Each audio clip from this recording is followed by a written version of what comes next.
Good day, students. You are welcome to another wonderful episode of your darling program, School on Air Mathematics. On the previous episode, we started the topic, and that was longitude and latitude on that occasion. And then we were able to look at the model of the Earth. We talked about the imaginary lines running through the north to the south, and then the east to the west of the equator, and then, of course, to the Greenwich Meridian. And then we talked about these lines running through some places. We talked about the Greenwich Meridian in London. And we talked about a town called Tema in Ghana. And we said that point actually is used as a reference longitude, on either side of which the positions of other places on the Earth are being determined. And we talked also about the great and small circle. We said we have the great circle that is always at the center of course, running from the east to the west. We said that one is called the equator. And then we have other smaller circles running on either side of the equator, to the north or to the south of the equator.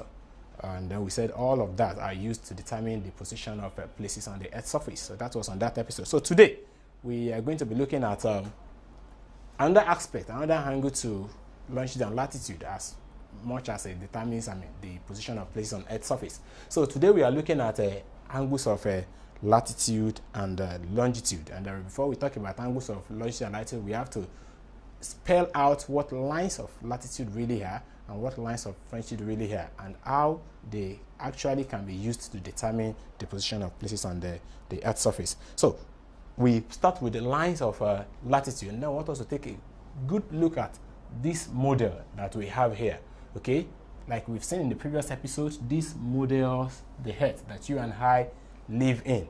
Okay, and then when you look at this great circle here, the circle HBG, of course, forms the equator. That's a great circle, the equator for that circle. And then, of course, we have the arc EAF on the, that's a latitude parallel, of course, to the equator. Of course, this is to the north. And then we have also the arc ICJ, this arc ICJ, that is also parallel and south of the equator. And of course, we're going to have to talk about these angles later. Of course, this is a line of longitude. Take note of that. These are latitudes. Latitudes. Okay, where the two of them intersect defines a particular position of a place. If you look at this one now, this defines its longitude. This defines its latitude. So the point of intersection of the two of them defines the position A on the Earth's surface. And when you also look at the arc ICJ, and then of course you look at the longitude NAS that we have here, the point of intersection here defines the position of a place C, and just as it also does for place B. So we're going to have to talk about those ones. So in that diagram, say in the above diagram, HBG is the equator, just like I've told us. EAF is a parallel of latitude north of the equator, while ICJ is a parallel of latitude south of the equator. So all of that I'm saying is that this is your HBG, that is the equator. This is your EAF, that is, of course, north of the equator. And then this is your ICJ, that is south of the equator. Okay? So, now, the meridian NABCS cuts the parallel of latitude EAF at A. The meridian, remember, that's your longitude. That's another language we use for our longitude. So, the NABCS. So, let's take a look at that meridian, NABCS. Okay, let's take a look at this. NABCS. So you can see it, that's your longitude. Okay, so it cuts all these latitudes at different positions, and wherever it cuts it, now it cut this one at A, so that's position A, cuts the latitude here, of course there's the equator at this point, and that's position B, and then it cuts this one, this ICJ, at position C there, and then that defines the place C on the Earth's surface. Okay, so just keep that in mind. So we said it cuts the parallel of latitude EF at A, and then it also cuts the equator at B, as well as cutting the parallel of latitude ICJ at C. So it defines 3 places there. Now, the minor arc AB, so we're going to have to go back to that diagram. So the minor arc AB subtends angle AOB equals alpha at the center of the Earth. So let's look at that. Let's go back to here and see that minor arc AB as it subtends that angle. The minor arc AB. Okay, so the minor arc AB, where is it? The minor arc AB. This is the minor arc AB. Okay, so subtends an angle. So if you measure from this place to the center, and then from here to here, so the angle it subtends at the center of the circle is this arc alpha. So it subtends an angle alpha at the center of the circle. So if you also want to consider the minor arc BC, the minor arc BC also subtends an angle of beta. We call it beta. Okay, this is angle beta. So this subtends an angle of beta at the center. Then the minor arc AB subtends an angle of alpha at the center of the circle. Okay, so if we have that, so what does it tell us? So we said as a result, the point A is said to have a latitude alpha degree naught, because that's on the north of the equator. So that point A is said to have a latitude alpha degree north of the equator. And then what about the other one? The minor arc BC. We've talked about it in that diagram. So the minor arc BC subtends angle COB equal beta at the center of the head. And as a result, we also have that the point C is said to have a latitude beta degree south of the equator. So the angle that latitude that you have subtends at the center of the circle defines the latitude of that point. So in those cases, we have alpha and beta as the two angles subtended at the center of the circle respectively. Okay, so now take a look at this one. So this is a simplified diagram brought out from the model we saw earlier. Okay, so this is the arc AB that we are talking about.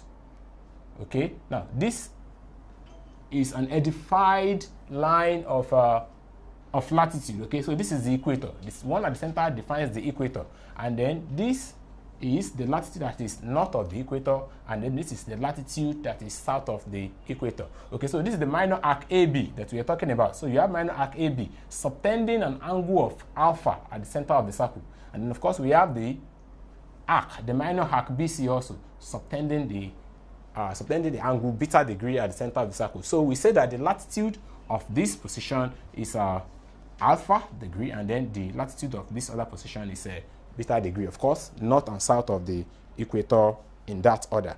Now, so the diagram shows, that diagram we just saw now shows a cross section of the vertical plane through the meridian NABCS that we talked about earlier.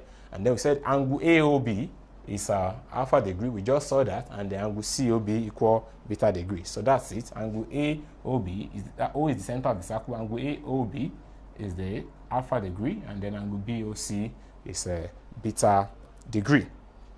Okay, so all places on the parallel of latitude EAF. So any place, any position on that arc, we have latitude alpha degree naught of the equator.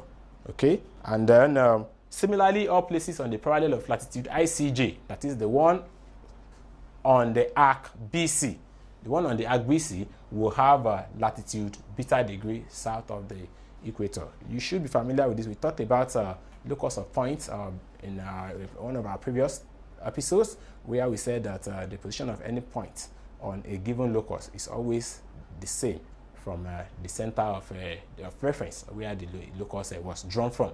Okay, so all places falling on that arc, the two arcs, we have the arc AB, and of course we have the arc BC. So any position on that place, we have the same latitude. So we said all places on the equator HBC, of course, have latitude 0 degree. Remember we said earlier in the previous episode that the center there, this great circle you have at the center is used as a reference, so we call it the equator, and of course it is designated latitude 0 degree. All right, so that is latitude. Now let's look at longitude, lines of longitude. Now, of course, remember we said lines of longitude are always running from north to south. They're always running from north to south. Okay, and of course, now this typifies the Greenwich meridian, the NS. That's a polar axis. So that's what's the Greenwich meridian. Of course, these are other lines of longitude that are drawn on the surface of the Earth. And of course, you have this MOH, which is of course the equator. Okay, so but we are paying attention more to the lines of longitude. So always keep in mind, lines of longitude are always running from the north to the south of the Greenwich meridian. Okay, so lines of longitude. Now, in that figure, that diagram we just figure 1.2, it said NQS is the prime meridian. So where is NQS? Let's see. Now, NQS. That's the prime meridian. Okay, so this one is drawn to complement it. So that's the prime meridian. And then we said NPS is the meridian west of the prime meridian. NPS is west. So let's see. NPS. This is NPS. Okay, so the meridian is here. So our NPS, this line NPS, is west of the meridian. Okay, so I think you can see that. All right. So apart from that one, which one do we have again? We have NRS. Said is the meridian east of the prime meridian. So let's see what where NRS lies. NRS. So we have a NRS, NRS, drawn on the east.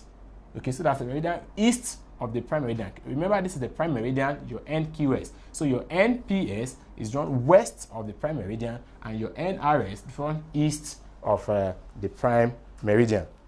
Okay, so our MPQRH is the equator. MPQRH. MPQRH. Let's see. MPQRH. That's the equator. I'm sure you will not forget that. That's the great circle that you have at the center of the circle. Okay, so all those lines, all those meridians drawn from north to the south, either east or west of the Greenwich meridian, are lines of longitude. And then, of course, there are some angles we need to talk about there. The minor arc PQ subtends angle POQ equal to 1 degree. Where is minor arc PQ? So let's take a look at this. Minor arc PQ. Okay, so this is the minor arc PQ. Okay, so subtends an angle. Okay, actually, you have supposed to have your Q somewhere here. So you have subtends an angle θ1 degree. Okay, and then let's see which other angle do we have there. If that one is subtending angle θ1 degree. So we said that the minor arc PQ subtends angle POQ equal θ1 at the center of the circle. And because of this, the point P is said to lie on the longitude west of the prime meridian. It's said to lie on the longitude west of the prime meridian. Similarly, we also have the minor arc RQ, which subtends angle ROQ equal θ2. We saw that previously at the center of the circle. And because of that, the point R also is said to lie on the longitude θ2 east of the prime meridian. So we have let's take a look at the diagram below, which shows the cross-section of the horizontal plane that are coursed through the latitude MPQRH. Okay, so it's a summary of all that we have in that, the composite figure that we have there. So these are the two arcs. Okay, we have arc PQ, subtending an angle of θ1 at the center, and then we have the arc, minor arc QR, subtending an angle of θ2 at the center of the circle. So all places on NPS, that is on that arc PQ, that is subtending angle θ1 at the center of the circle. So all places on that arc NPS west, we have longitude θ1 degree west of the prime meridian, while all places on the other arc NRS, we have longitude θ2 east of the prime meridian. Okay, so take note of that. And then apart from that, all places on the prime meridian itself, we have longitude of what? Longitude of what? 0 degrees, because we said that's the reference point on either side of which other positions of places are being located. So the latitude and longitude of a place on the surface of the earth are written as an ordered pair.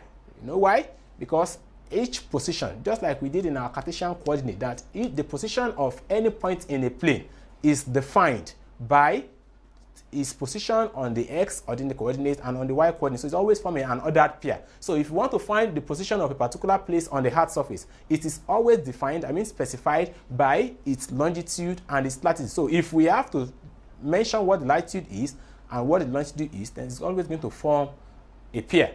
So we say that the latitude and length of a place on the surface of the earth are always written as an ordered pair. For instance, the city of Lagos in Nigeria is on latitude 6 degree north and then longitude 3 degree east. Okay, so if we are going to define the position of any place on the earth, the latitude as well as the longitude must be specified. Otherwise, we won't be able to locate that position on the earth's surface. So this can be written, instead of just writing latitude 6 degree north and then longitude 3 degree east, this can be written as 6 degree north and then 3 degrees, since we know that latitudes are measured north or south of the equator and our longitude are measured east or west of the Greenwich meridian. So if you keep that in mind, then it will be unnecessary for us to begin to write latitude and longitude all the time. So when we see north, we know north or south, we know we are talking about the latitude of a place, and when we see east or west, we know we are talking about the longitude of a place. So the Lagos as a city in Nigeria can be described by its coordinate, that is, its longitude and its latitude, and can be written as 6 degree north and 3 degree east. All right, let's take an example. Now, we are to draw a sketch. Draw a sketch to illustrate the positions X, described by 15 degree north, 30 degree east, and another position Y, 16 degrees south, and 30 degree east on the Earth's surface. What do we have to do? Just draw your sketch of the circle, and of course, your imaginary meridian, and then draw 15 degree north of the equator, draw also 30 degree east of the Greenwich meridian. Do the same thing with Y, and then you have the position. So let's take a look at what the diagram is supposed to look like. So that's what we have there. Okay, so you have the circle, and then of course this is a sketch of the polar axis, which is supposed to represent the Greenwich meridian. Okay, and then this is a sketch of the equator. So we just have the position X that is drawn. There's a parallel of latitude 15 degree north. Okay, this is a parallel of latitude 15 degree north, and then its longitude is drawn like this, 30 degree east. That's east of the Greenwich meridian, east. Okay, and then the other position Y is here. Now it's 16 degrees south. That's the south of the equator, south, and of course also on the same longitude, 30 degree east. So we have the position. All right, so that's just that's all about lines of latitude and longitude. And then unfortunately again today, as usual, time is not our friend. That's where we will have to stop for today. But at least we have been able to learn today what lines of latitudes are, what lines of longitudes are, how the two of them are represented as an ordered pair in order to be able to define and determine the location of a particular place on the Earth's surface. So before I leave you today, let me just give you one thing to do, and that is to draw a sketch, just like we've just done. Draw a sketch to illustrate the positions of these two places on the Earth's surface. Position P, 30 degree north, and then of course 40 degree east longitude, and then another position Q with latitude 35 degree north, and then of course longitude 40 degree east. That should be an easy meet for you to deal with. Send your answers, of course, to the address that will roll below your screen, and I will be ready to receive them. So that's how far we'll be able to go today. We'll be looking forward to seeing you again on another wonderful episode. Bye for now, and God bless you.